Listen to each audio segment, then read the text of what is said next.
He stood at the edge of the battlefield, heart pounding so fiercely he could feel the vibration in his ears, his medic's bag slung over one shoulder. The ridgeline was jagged with explosions, the night sky an eerie quilt of tracer fire. Desmond Doss grasped the rope dangling near his hand.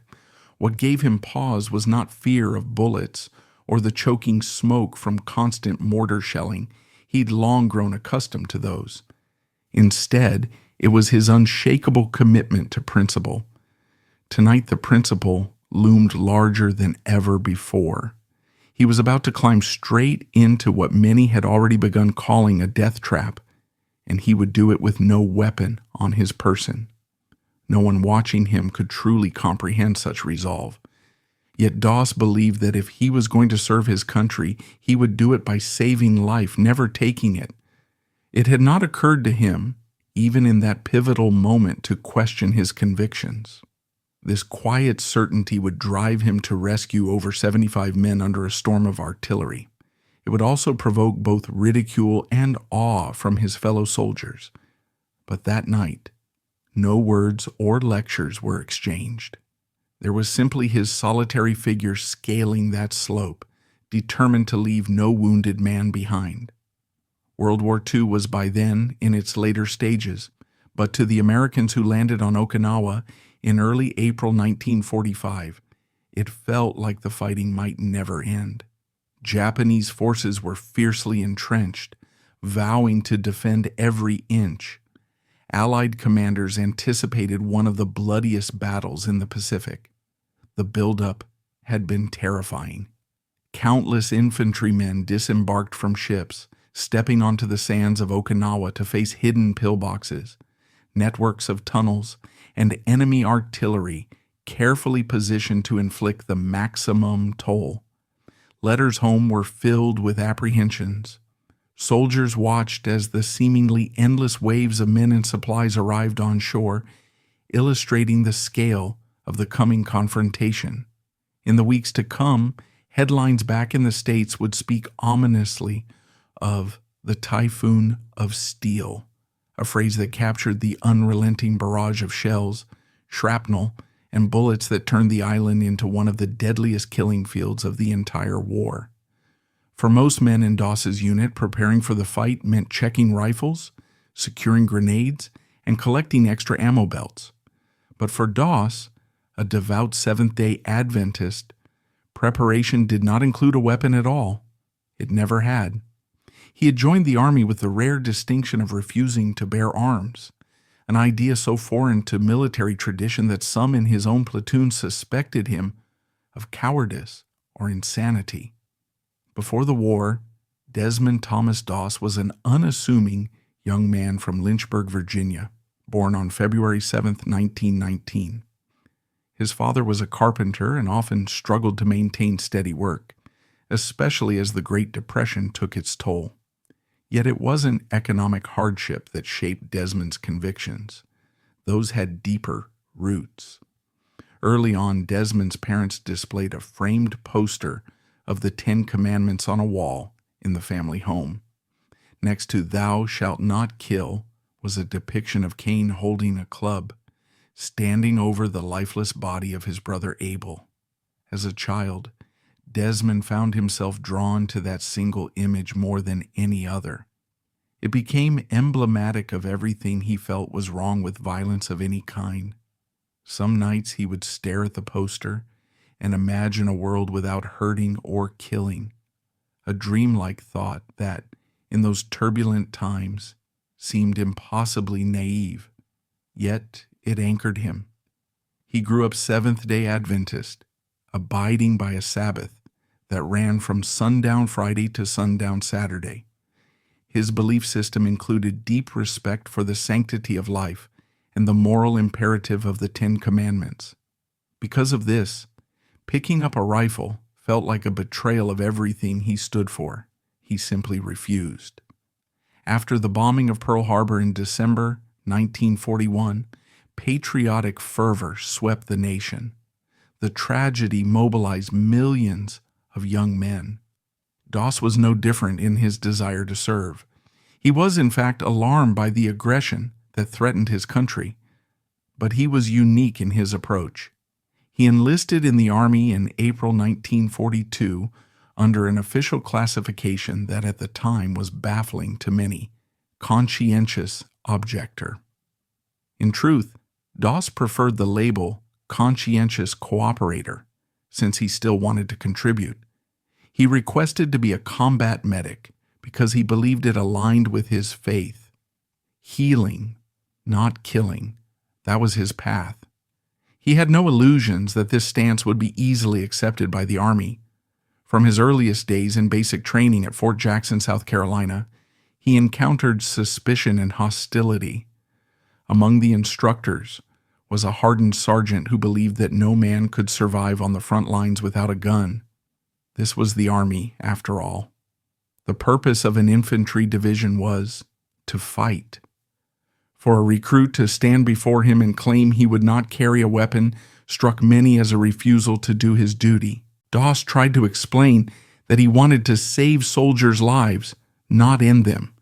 Such reasoning often fell on deaf ears. Among his fellow trainees, rumors began to swirl that Doss was either a coward or simply too weak to handle a rifle. Some teased him relentlessly during physical drills, making snide remarks about how he'd be the first to drop when the bullets started flying. Others grew openly hostile, suggesting that a man who refused to bear arms could potentially be a threat to the entire squad's safety. If Doss wouldn't fire back, he was merely a burden, a liability. Through it all, he quietly endured the ridicule and continued performing the same demanding exercises: long marches, obstacle courses, field maneuvers. He might have lagged in the rifle range, having refused to even lift a weapon, but he proved capable in every other aspect. He never once missed a medical or physical assignment. The Army tried a few times to reclassify him or send him to a hospital unit stateside, but Doss insisted he wanted a frontline medic position, right alongside the men who might need him. He faced one more crucial obstacle in training: the Sabbath. Doss sincerely believed in observing the Seventh-day Adventist rest period from sundown Friday to sundown Saturday. He requested that he not have to perform duties during that interval. To Army superiors, already irked by his refusal to carry a gun, this felt like an outrageous and impractical request. Why should one soldier have different off-duty hours than everyone else? It was part of Doss's test of faith, but it also drew more negative attention.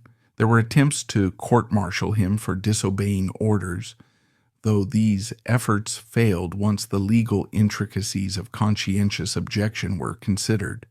Eventually, the Army relented, granting him limited accommodation for his religious practice. By the end of training, the quiet, unarmed medic had begun winning at least the respect, if not the friendship, of a few officers. They saw his unwavering commitment not as obstinacy, but as a moral code so deeply ingrained that it withstood every form of pressure the Army could throw at him. He was assigned to the 77th Infantry Division, known as the Statue of Liberty Division, which had formed in New York, but now included men from across the country. Their journey took them first to the Pacific Theater, where intense combat was the norm. Desmond's first real taste of war came in 1944 during the fighting at Guam and later Leyte in the Philippines. The environment in these campaigns was harrowing: dense jungle, hidden snipers, tropical diseases. Doss spent countless hours tending to wounded men amid swamps and thick undergrowth, sometimes crawling on his belly to reach soldiers who'd fallen in precarious spots. He was forced to improvise medical care with limited supplies, using whatever materials he could scavenge. He became adept at tying splints from branches, fashioning bandages from torn uniforms. Despite the unit's initial misgivings about him, they began to notice that whenever someone got hit, Doss seemed to appear out of nowhere to offer help. In one lesser-known incident on Leyte, heavy rainfall and flooding swamped the American positions, stranding a small group of men in a flooded trench. One soldier's leg had been gravely injured by shrapnel, and the floodwaters were creeping higher by the minute. While most of the men feared moving him in that torrent, worried he might bleed out or drown in the muddy chaos, Doss volunteered without hesitation. He stabilized the injured leg, then propped the soldier onto his shoulders. The water rose past Doss's waist, nearly pulling them both under several times, but he trudged onward. By the time he reached higher ground, the soldier had passed out from pain and blood loss. Doss revived him with what little medical kit he had left. When the rest of the men finally caught up, they were amazed to see the wounded soldier conscious and stable, thanks in large part to Doss's refusal to quit. Moments like these, usually undocumented in the daily chaos of combat, added to the growing legend of the unarmed medic. Yet, it was on the island of Okinawa in the spring of 1945 that Desmond Doss earned the enduring admiration of his peers and, ultimately, the nation. The island was a strategic stepping stone for the planned invasion of the Japanese mainland. Securing Okinawa would give the Allies an air base from which they could launch direct operations against Japan. But the island's defenders were resolved to fight to the bitter end, setting up a network of fortified positions that included what the Americans called Hacksaw Ridge. This steep escarpment loomed nearly 400 feet high, its face scarred by bombs and shells. Atop it were hidden bunkers, machine gun nests, and an elaborate maze of tunnels. Soldiers who attempted to climb that ridge encountered punishing fire from every angle. Still, the order came down. The 77th had to push forward, capture the ridge, and move inland. Desmond's role was clear. He would ascend the cliff with his fellow soldiers, remain at their side, and provide medical aid to the wounded. He was determined to stay true to his faith as he risked his life for theirs. The assault began with men scrambling up ropes and cargo nets, bullets whizzing overhead. Those who made it to the top found themselves in a nightmarish landscape of cratered earth and twisted bodies. The Japanese defense was so fierce that many in the first wave were pinned down, unable to retreat or advance. Casualties piled up terrifyingly fast. Multiple medics were shot. Most men cowered in shell holes, waiting desperately for artillery support or fresh orders. Doss, however, kept moving from one casualty to the next. He dragged men to cover behind rocky outcroppings, administered morphine and bandaged wounds with astounding calm. Despite the swirling chaos, he seemed utterly focused on a single question. Is there another wounded guy I can help? Over and over, he raised that question, scanning the battlefield, ignoring the bullets snapping overhead. By the end of the day, the American forces on top of Hacksaw Ridge were forced to withdraw under a massive Japanese counterattack. They scrambled back toward the cliff's edge, rushing to descend the ropes. Yet a sizable number of wounded men lay scattered across the plateau, unable to crawl to safety. While many retreated, Desmond looked around at the men who couldn't move. There were groans and cries for help. Ignoring the pleas from those already climbing down to get off the ridge, he decided to remain. Then, under the cover of darkness, he performed what can only be described as an epic rescue mission. Doss crawled through mortar-blasted terrain, searching for survivors who might yet be saved.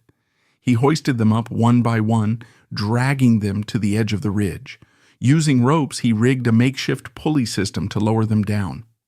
Every trip was a gamble, each trip risking being spotted by enemy patrols. He would secure a wounded man, say a prayer for protection, and then begin lowering. At times, he was operating purely by feel, as muzzle flashes were the only source of light. History would later record 75 men saved. Some eyewitnesses claimed the number was closer to 100. Desmond himself humbly estimated maybe 50. In official terms, 75 became the accepted figure. That night, men from the 77th Infantry watched as wounded soldiers miraculously descended, one after another, to safety below. To the amazement of those on the ground, nearly every man reported that it was that skinny medic up there who brought them out of the hellfire. Even among hardened combat veterans who had seen everything war could offer, this was staggering. When dawn came and the Americans regrouped, Doss could barely stand. His arms and legs were exhausted from hauling men for hours. His uniform was stained with blood, his hands raw from the rope. Yet he insisted on treating more casualties. Throughout that fight for Okinawa, his rescue efforts continued in the same vein. He famously maintained that God was giving him strength to carry on, offering repeated prayers each time he went back out into the inferno to find another life to save. In the aftermath, word spread swiftly about his astonishing gallantry. Many of the same soldiers who once mocked him as a coward now gazed upon him with reverence. He had run into areas so dangerous that even the bravest riflemen thought twice. He had shown that courage takes many forms, and that moral conviction can be as unyielding as any steel weapon. An officer later remarked that Doss had done more than demonstrate valor. He had forced the men around him to rethink their assumptions about faith, conscientious objection, and the essence of duty. News of his exploits eventually reached higher command, and in October 1945, Desmond Doss became the first conscientious objector awarded the Medal of Honor. President Harry S. Truman personally placed the medal around Doss's neck, commending him for outstanding bravery and unflinching determination. One of the remarkable aspects of Doss's Medal of Honor citation is how it underscores his repeated exposure to death, not just in one isolated incident, but on multiple occasions, each time risking his own life without hesitation. Yet, as extraordinary as these official accounts might be, they hardly capture the personal toll it took on Doss. In one of his letters home, a rarely cited bit of correspondence, he confessed to his mother that he was tormented by the horrors he'd witnessed. The letter was short, revealing that he worried he wasn't doing enough, that perhaps he could have saved more if he'd been faster or stronger. Such haunting self-doubt is common among veterans who survive catastrophic engagements. But in Doss's case, it came layered with an overwhelming sense of responsibility for his chosen path. He wrote, "If I carry no weapon, I must carry the wounded." In those few lines lies a profound sense of duty that many soldiers, armed or unarmed, would find humbling. During his deployments, Doss forged deep bonds with men who had once been among his harshest critics. Soldiers would later tell family members that they owed their lives to the little Adventist. Despite his quiet demeanor, Doss had a comforting presence in foxholes and field hospitals alike. He listened when others vented about the senselessness of war, the fear of dying, the heartbreak of missing wives and children back home. Long after the guns fell silent, some corresponded with him, sending holiday cards and updates about the families he had helped them return to. These stories paint a portrait of a man who was anything but fragile or naive.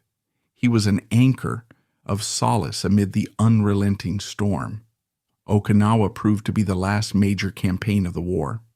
Germany had already surrendered by May 1945, and Japan would do so in August, following the atomic bombings of Hiroshima and Nagasaki.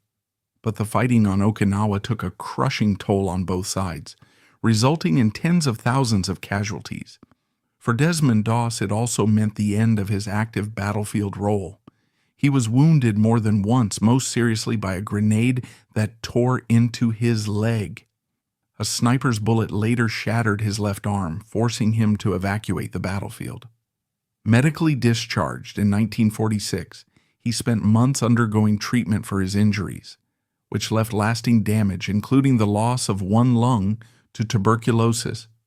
Years of repeated exposure to the elements on the front lines had undermined his health in ways he wouldn't fully recover from. Returning home, he settled in Michigan for a time, then later moved to Georgia, where he tried to lead a quiet life, focusing on his family and his church. His wartime experiences occasionally surfaced in recurring nightmares, leading him to seek comfort in prayer and fellowship. He avoided the limelight, rarely granting interviews. But as the decades passed, an increasing number of historians, journalists, and curious admirers sought him out, hungry for details about how a conscientious objector could have earned the nation's highest military honor. He responded politely, though never boasting. He tended to deflect praise, crediting God and the gallant men I served with for any success he had on the battlefield. For all his humility, there were controversies and debates swirling around his story. One question frequently raised was the actual count of lives saved on Hacksaw Ridge. Official reports said 75, but some men put the number over 100, and others, being conservative, said it might have been in the 50s. Doss himself insisted he was no mathematician. He guessed around 50. Historically, the consensus has settled at 75, but the discrepancy has fueled discussions among military historians about how chaotic record-keeping can be in the midst of fierce combat. There's also debate about how effectively the Army addressed or supported conscientious objectors. Some critics argue Doss was a lucky outlier, that under normal circumstances the Army might never have allowed him such a frontline role without carrying a weapon. Others maintain that Doss's case showed how flexible the Army could be when exceptional conviction and bravery were involved. Even in Doss's personal life, controversy of a different sort emerged. Some in his hometown felt he had betrayed traditional patriotism by refusing to bear arms. In a few letters to the local newspaper, residents questioned the honor of giving the Medal of Honor to someone who didn't fight in the conventional sense. Doss never publicly rebuked these critics.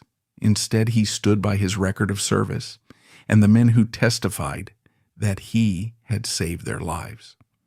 Over time, as more veterans of the 77th Division spoke out in support of him, those criticisms quieted, but they occasionally resurfaced whenever conscientious objection became a hot topic. During the Vietnam War, for instance, some invoked Doss's example to argue that pacifism and patriotism need not be mutually exclusive. Others felt that his brand of conscientious objection was unique because he served in a combat zone, risking his life. They believed it unfair to compare him to those who refused service entirely. The complexities of that debate highlight the moral gray areas of warfare. How does one measure courage or duty when it goes against the mainstream expectation? His story also intersected with broader political changes. The idea of conscientious objection existed well before World War II, but each subsequent conflict forced the military to clarify its stance on individuals who, for reasons of faith or ethics, would not fight with weapons. Doss's heroism added a stark, undeniable dimension to that discussion. He proved that devotion to nonviolence could walk alongside devotion to country, at least in one remarkable case. After the war, the Army gradually established clearer guidelines and alternative service options for objectors. While it's impossible to say that Doss was the singular reason for these changes, many believe his example was a reference point in shaping more nuanced policies. Decades after the war, historians started paying closer attention to the personal struggles medics faced. For all the grand narratives of strategy and victory, the life of a combat medic was often overshadowed. Yet these were the individuals who frequently bore witness to the most harrowing details of war: torn limbs, blood-soaked trenches, the final words of dying men. Doss exemplified the best qualities a medic could offer: courage to reach the wounded, steady hands under pressure, and above all, empathy. He never wavered in providing comfort even to enemy soldiers when they fell within his reach. There are a few unconfirmed anecdotes suggesting he once treated a wounded Japanese soldier, but the records are not definitive. Still, it wouldn't be surprising given his commitment to preserving life wherever possible. The emotional cost of his wartime service reverberated well beyond VJ Day. Many nights he awoke drenched in sweat, reliving flashes of artillery blasts and the frantic screams of the injured. His wife, Dorothy, later spoke about how he would sometimes break off in the middle of a conversation, his gaze drifting far away. She knew he was back on that ridge in his mind. Friends and family noted his gentle demeanor, his unassuming nature, which made it difficult for him to articulate the full weight of what he had experienced. Instead, he often turned to prayer or retreated into long walks in the woods near his home. In these private moments, he reportedly wrestled with the question of why he survived when so many others did not. Survivor's guilt was common among veterans, but for Doss it clashed with his deeply ingrained faith that God had a plan for every soul. Over the years, he made a few public appearances, speaking briefly at churches and community events about his experiences. He never glamorized war or even his role in it.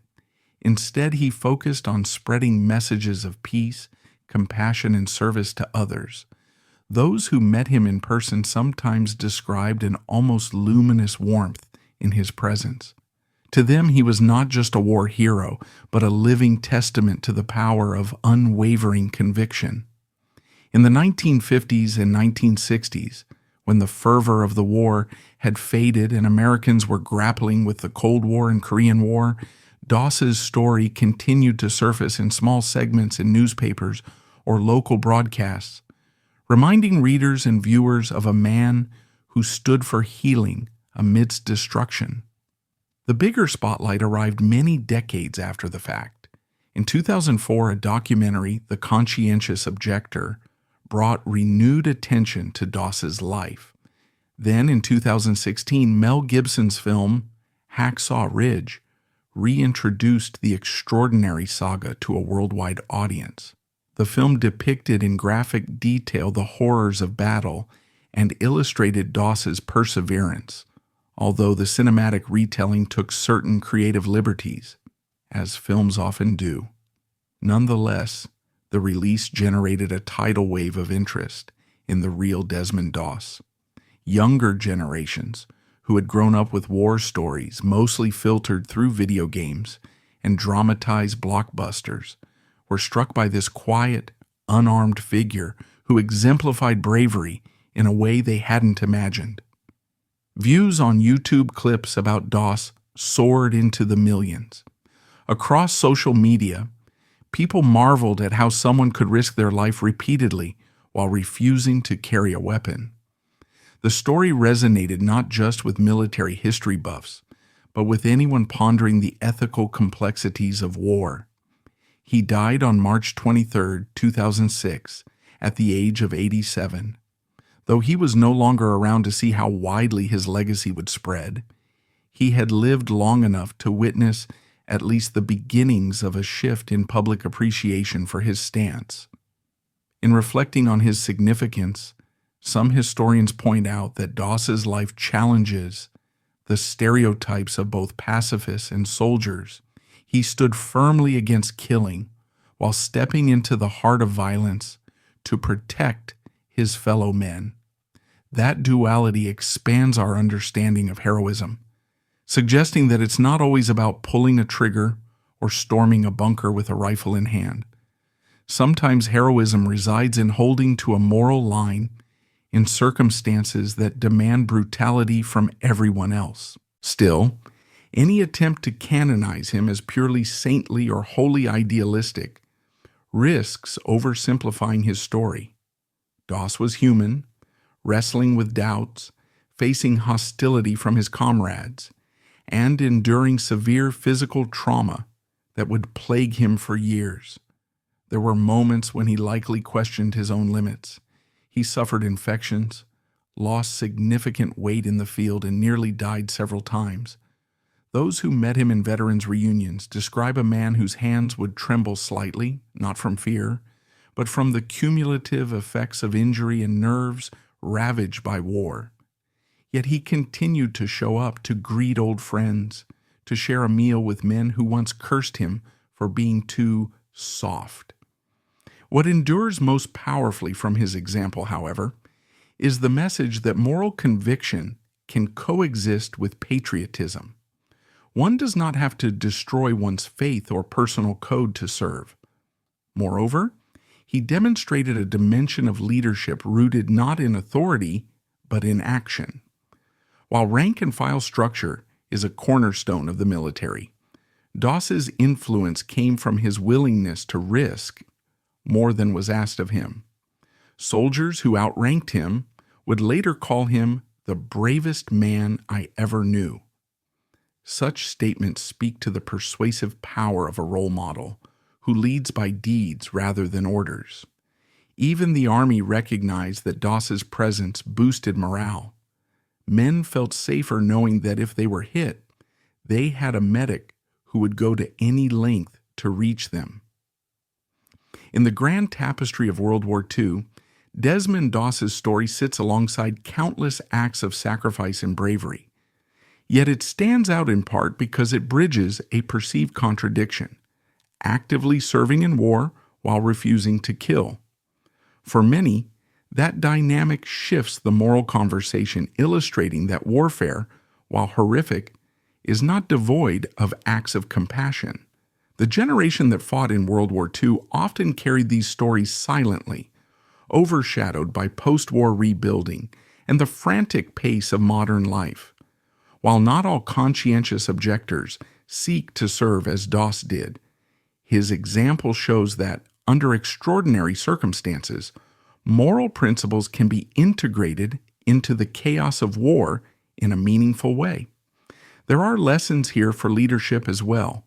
That unwavering resolve can come from a deep inner calling, and that an individual who leads by example can sometimes transform the attitudes of even the most resistant peers.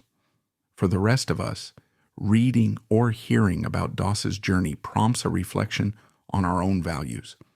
It forces us to wonder whether we, too, would have the courage to stand by our principles when everything around us insists on compromise or capitulation. For those seeking lessons about duty, sacrifice, and humanity, Doss's story serves as a rare testament to how principles can be enacted in the direst crucible. It underscores that heroism can be measured not only in the number of enemy combatants neutralized, but in the count of souls saved. It shows that sometimes a single individual's steadfast commitment can ripple through history, challenging norms and opening minds. When pondering the burden of command, the complexities of war, or the tension between personal faith and collective responsibility, Desmond Doss's life offers a singular, profound case study. And so, the story closes on a man who was laid to rest with full military honors, recognized by generals and foot soldiers alike. The record book will forever note that he received the Medal of Honor for actions above and beyond the call of duty. Yet the quiet gravity of his deeds extends well beyond medals and accolades. It's a conviction that may seem idealistic in the harsh realities of war, but Desmond Doss proved it can be lived out in the face of even the most savage combat. His enduring legacy is an invitation to reflect on our own convictions, to question the boundaries we set for what is and isn't possible, and to remember that in the darkest hour, it may be a gentle act of compassion that lights the way for others to follow.